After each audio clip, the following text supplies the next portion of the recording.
আসসালামু আলাইকুম বন্ধুরা। আমাদের বাংলাদেশে কোনোদিন একটা কথা ছিল, নদীমাতৃক বাংলাদেশ। কিন্তু আমাদের যত যাতায়াত ছিল, চলাচল ছিল, নৌকা ছিল। নৌকা ছাড়া আমাদের কোনো সুযোগ ছিল না।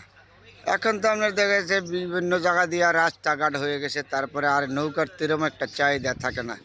তারপরে নদী নালাও এখন আগের মতন নাই, ভরে গেছে। তো ওর এই যে ঘাটে নদী যে নৌকা বান্ধব থেকে দিছে, এখন আর তো এরকম যাত্রী নাই, খালি খালি পড়ে রয়েছে এই যে নৌকাগুলি।